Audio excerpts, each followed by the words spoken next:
Hello everyone and welcome back to a brand new video of Fox Flicks on Popcross Studios. Today we're seeing about Marvel and DC characters becoming a new character altogether. Now this is actually one of his subscriber or Redraw specials, so let's check it out. And give props to the original creators of the art and everything. Let's go. Just before we get started here, I wanted to say that the Popcross HQ Discord has now branched off and become its own unique art server called Art Block. It's linked in the description. Cool. I highly recommend if you're not in there and you like Discord, you check it out. While it was the Popcross Discord, I was not doing a good job appreciating all the work that the mods were putting into it, nor was I communicating well with them, and I really wasn't putting any effort into it myself, so it wasn't fair for it to remain as a Popcross thing. So I want to say a huge thank you and an I'm sorry to Kurt Studios, Wov Bandit, Arrowcat, Unknown Specimen, Moth, Artie, and all the other awesome mods that run that place and do a great job making it a fun place for artists to communicate and interact and collaborate. Again, linked in the description, Art Block, check it out. Also now, community redraw submissions will only be accepted over email at popcrossanimations@gmail.com. And if you used to get your notifications for when one of my videos comes out from Discord, I'd recommend ringing the bell on YouTube. But now we can get into the actual start of this video. This month's community redraw theme is Marvel and DC fusions. Nice. I'm redrawing 5 of the characters submitted in my art style. I'm also reading out the lore and stories that were submitted with them. I have admittedly fleshed out some of the stories a little bit to make them longer, but all creative credit still goes to the people who originally submitted them, and if there's anything you don't like in the stories, assume that that's something I added. With that all said, we can get into it. All looking amazing. Hit like if you want, subscribe if you feel like, but either way, enjoy the show. Okay, sorry, for a second I thought the microphone had glitched out and wasn't working. Arthur Blaze's life had been anything but easy. Despite being an aspiring comedian, he had very little to laugh about in his surroundings. Damn. Or so it would seem. Comedy can often stem from tragedy, and Blaze eventually found the darkness that engulfed his life to be quite grimly humorous. Whoa. He'd been given up at birth and thereafter been adopted and returned so many times it was enough to make his head spin. Some had changed their minds about wanting him, some had been arrested, one set had even been considered ill-fit parents when it was discovered they practiced dangerous occult rituals with Arthur nearby. Blaze never knew his true parents, and had so many brief glimpse memories of his temporary parental figures that he had no idea who to even consider his family. With such a twisted whirlwind of an early life, he decided his life must simply be a joke.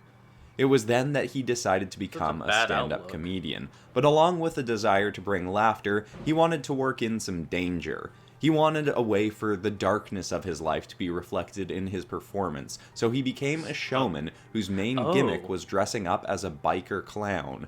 He'd perform his jokes in rodeo-style shows, telling them from the back of his bike, while doing the few stunts he was capable of.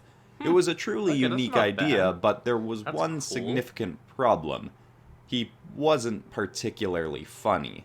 Along with that, his strange costume turned many audience members away. He was nothing if not determined, however, so to try and get more notoriety, he sent a tape of his show to his favorite comedian, a well-known man who had a comedy talk show. Arthur thought if he could get his footage shown on there, everything would change for him. Now I get it. And, in a way, that did happen. The comedian did indeed show the tape, but not to praise Arthur. Instead, to laugh at him. He ridiculed Arthur's show as humorous for all the wrong reasons, and just outright embarrassing. Arthur's mental state had always balanced on a thin strand, and this horrible event was just enough to make it snap. All it had taken to push him over the edge was one bad day. Thinking back to his fading memories of his temporary occult caretakers, he decided to look into books on Satanism and dark magic himself. With enough determination and trialing some horribly dark rituals, he was eventually able to summon the devil to make a deal. Arthur told the fiend that he'd do anything if he could just have fame. Fame beyond his wildest dreams. The devil had something perfect in mind for the desperate comedian. He said that if Arthur were to become his new spirit of chaos, he would be well known throughout the world. As the spirit of chaos, he'd have to take an oath to stop all who tried to add any sense of order to the world, and however Arthur wanted to go about that was perfectly fine with the devil. Instead of Arthur of not only vengeance, agreed, a but hunter. did so eagerly. A His body mad was man. transformed and his mind pushed even farther down its dark path. He became a skeletal figure with green flames spewing from him. When he stared into the eyes of his victims and cackled through chattering teeth, he could burn their souls right out of their bodies. Why does that He actually took on the sound name so Funny Bone awesome? and painted clown makeup on his skeletal face to further reference his previous life as the biker clown, ridiculed on television. The first thing he did with his powers was storm the set of his former favorite comedian's show while it was live and eviscerated the man who'd shamed him. Killing this man caused a nationwide manhunt to begin for Arthur. One day into his new position, and he already had the fame he craved. But of course, that was only the beginning of his time in this form. He still had to do his part for his Dark Master, and soon had his sights set on the man he believed was the greatest enemy of chaos in this world, Spider-Bat.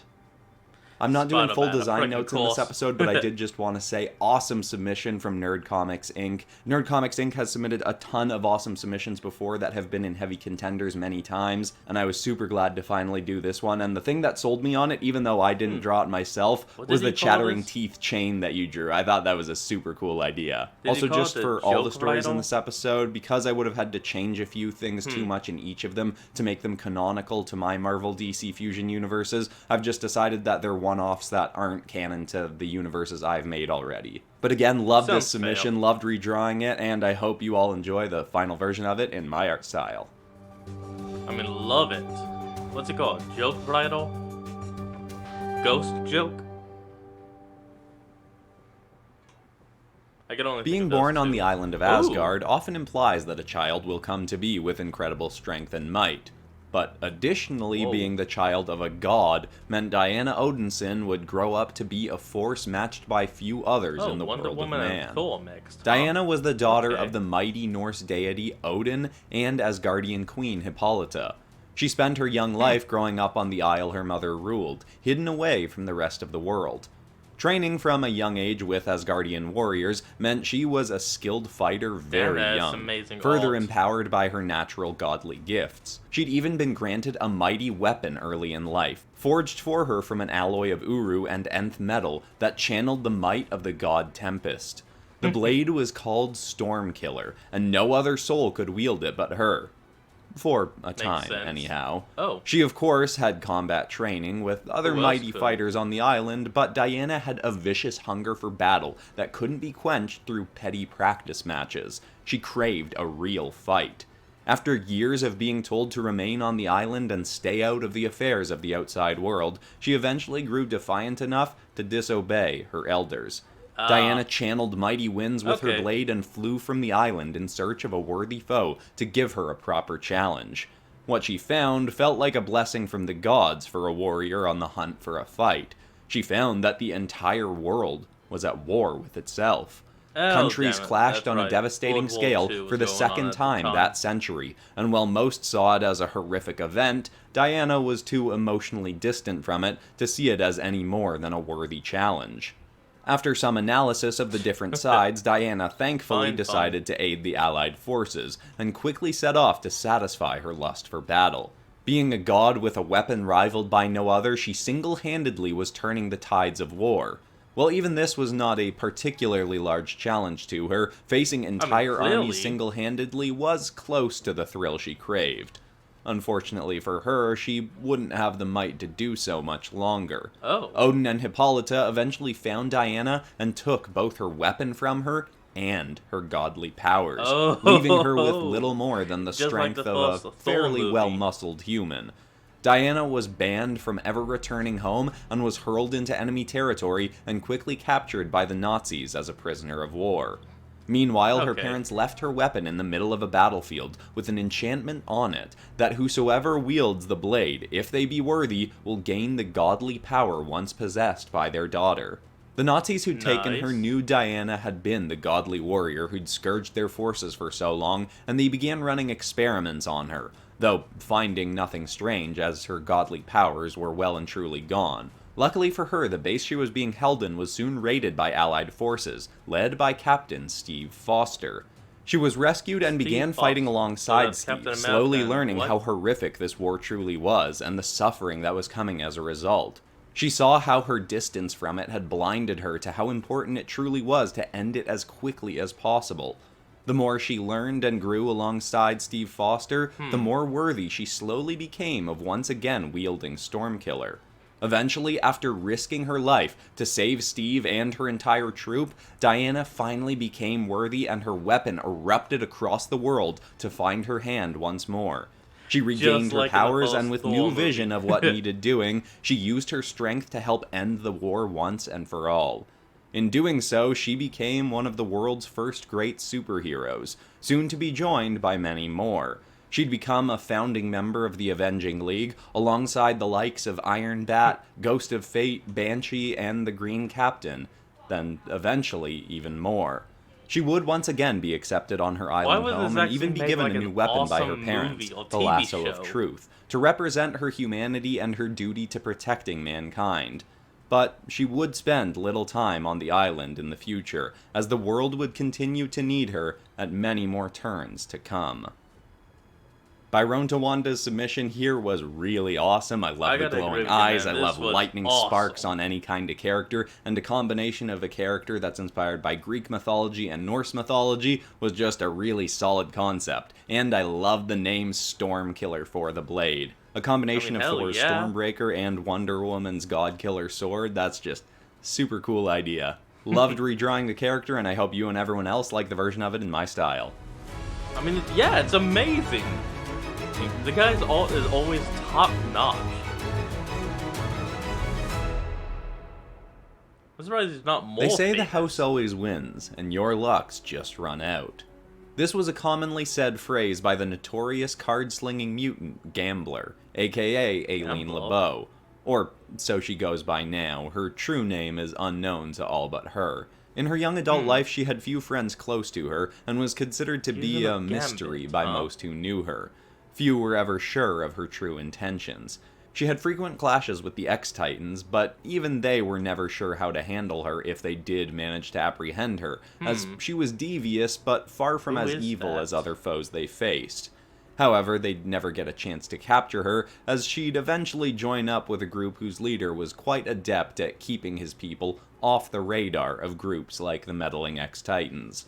Gambler discovered her mutant abilities at an early age. By coming into contact with certain objects and surfaces, an aura would come out of her hands and change the object's energy in multiple ways. But most useful to her was they could become explosive. This meant that any average innocent object in her hands could become a lethal weapon, even a simple playing card. Over the first years of utilizing her gifts, she'd discover many ways to use these capabilities. She did eventually find, however, that her ability came with a potentially dangerous cost. Each time she used it and willed it to succeed, other things around her would fail.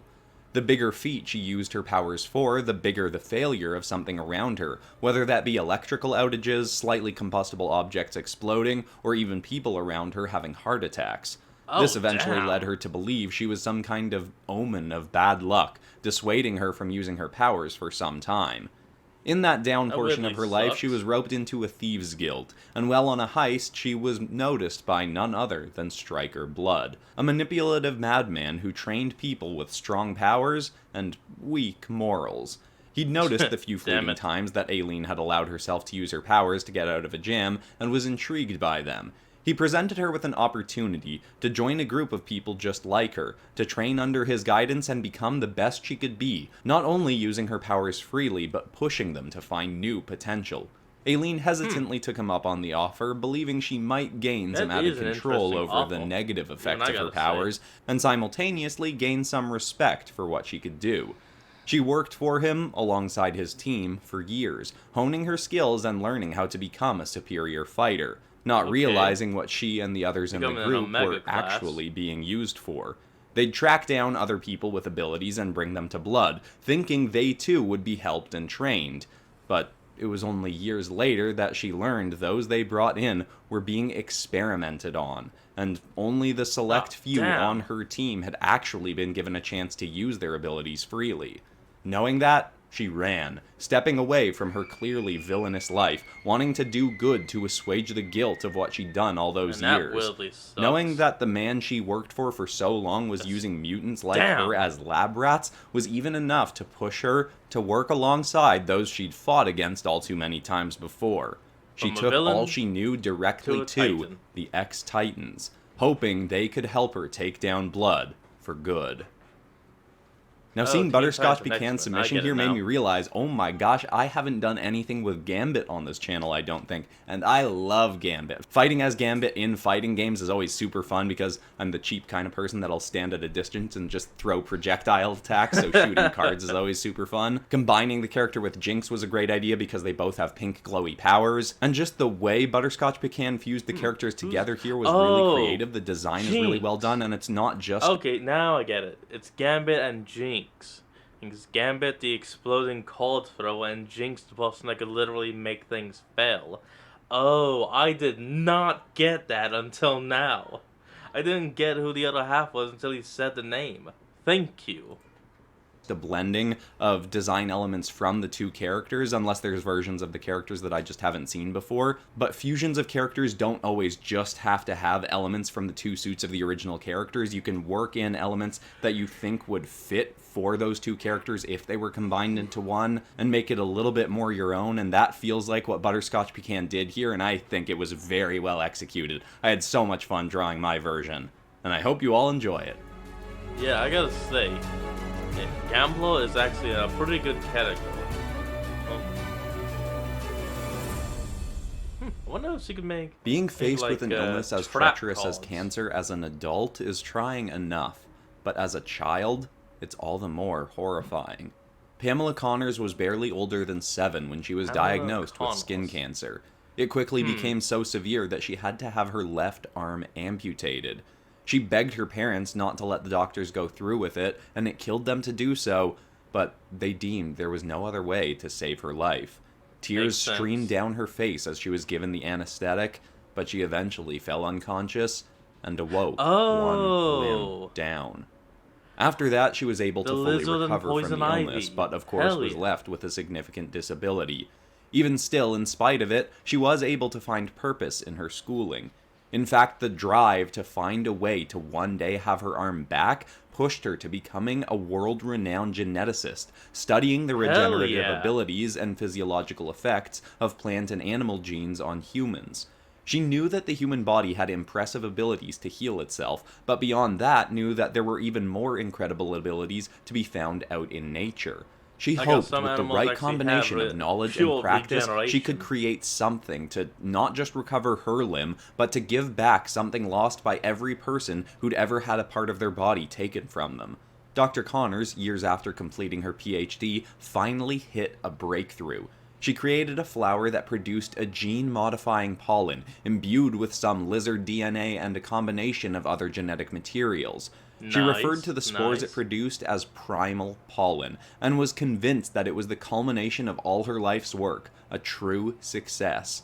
Great. Though she hadn't intended to make herself its first test subject. Not great. Before it was ready to be put on trial, Pamela herself was exposed to the substance, in a higher dose than she'd even have tested on any subject. As hoped, it was indeed able to transform her body, but not merely in the sense of regrowing her lost limb.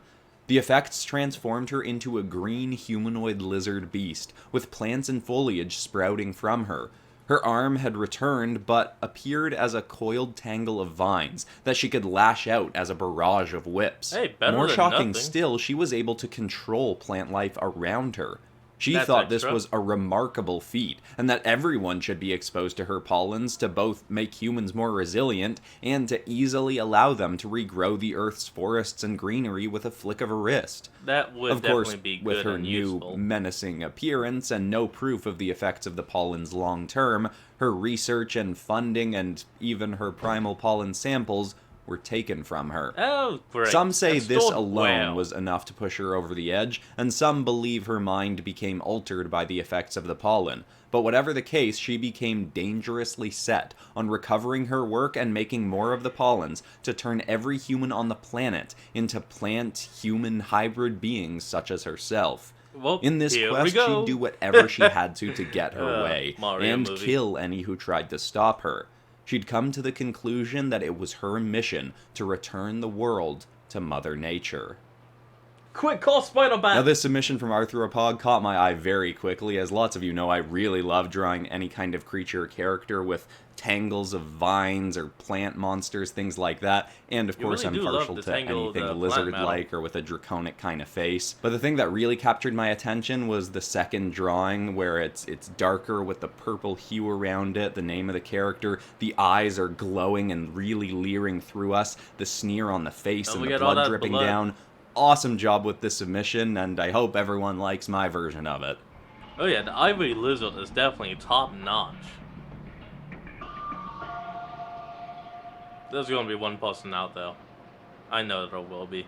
Bruce Winston Willis was a very wealthy child. He was born into one of the wealthiest families in the world, but that didn't mean life was any easier for him.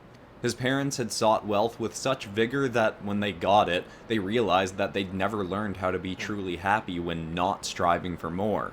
As a result, to fill the void in their lives, his mother became a drunk, and his father lashed out at his family, frequently abusing Batman Bruce. And who? He also had a strict militaristic uncle, who was frequently around the home leeching off Bruce's parents.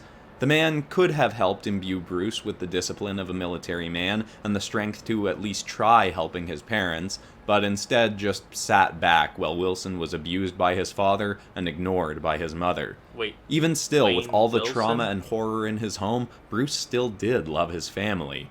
Oh, Right, Bruce up Wilson. until the day they were Is that taken what he from said? him. In his early teen years, Bruce had gone out to try and bring his parents home from a bar after a long, rough night of drinking, but they never made it home.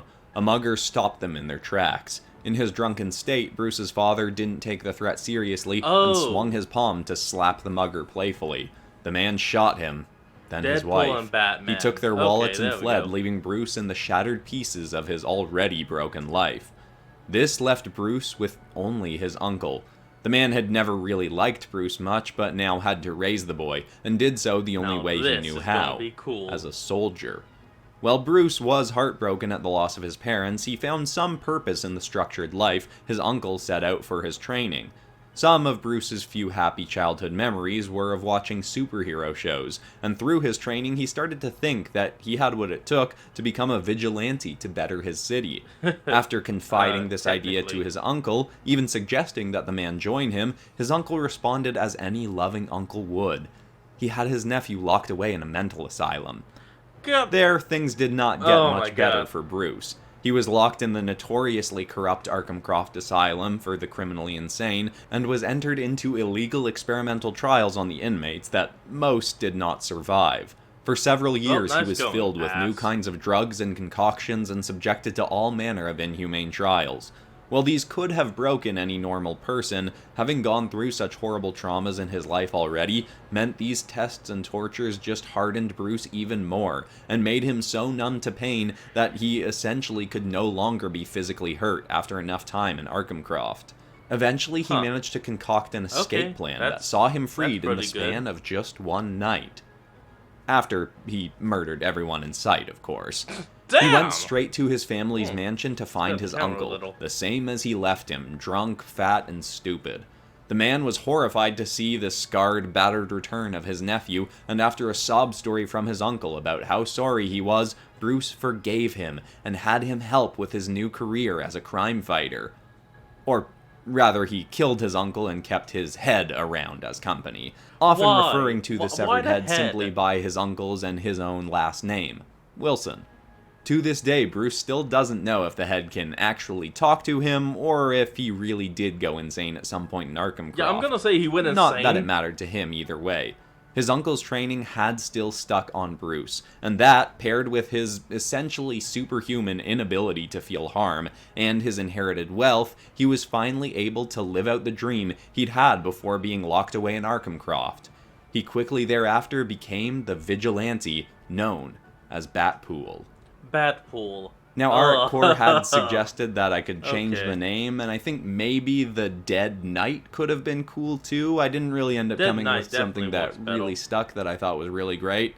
So I just stuck with Batpool for the time being because it was the name submitted. But I really loved this, and Arik Core is another person who has submitted tons of times. I think there were 17 submissions when I looked through emails. And as I was choosing this one, I actually went back to Arik Core's very first submission back in, I think, 2020, and there has been a lot of improvement, so awesome job there. And the thing that really sold me on this one was the composition. Both images have cool composition, but mostly the one with the moon in the background and the batarangs or dead poolerangs, dead batter, whatever you want to call them, flying out, helping frame the character. The buildings do that too. It's really well executed. It's a simple design, but a simple design well done, and I had a lot of fun drawing it.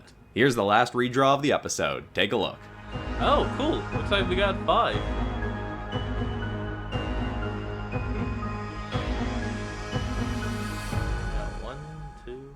I'm super glad that I finally did a Marvel DC Fusion prompt for a community redraw, because a lot of people came up with some really cool ideas. And thank you to everybody who submitted. If you're new to the channel and you enjoyed this, you might like my whole playlist of weird Marvel and DC Fusions, because I've done tons of these before on the channel, just never a community redraw one specifically. But now, of course, we can get into the redraw prompt for January 2023, which is going to be just the word adorable. You can design a creature, a character, whatever, just anything you're prompted to by the word adorable. And again, you can only submit to popcrossanimations@gmail.com now. Please do 2 poses of the character and submit a bit of lore for them. I'm going to change the characters into something else, but admittedly I haven't even decided for certain yet what that's going to be. Fantasy monsters, SCPs, I don't know, we'll see. But besides that, that's all for today, except of course for ending this video on some kind of positive or inspiring note. And the thought I want to leave people with today is a quote from a man named Trent Shelton, who phrases this by saying it directly to the person listening, and I think that's a good way to go, which is that I know you want their support,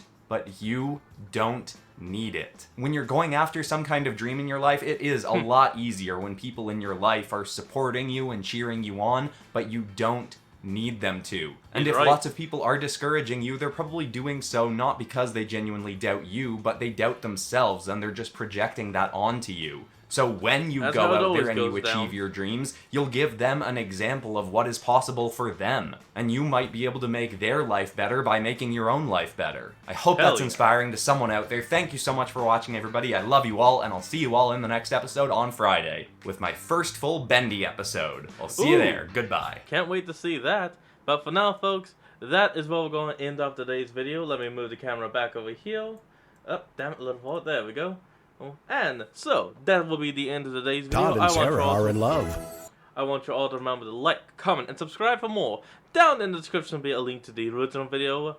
So remember to support Chris and all he does, you know, all of Popcross Studios. And I'll see all you folks next time when we flick on. Peace out.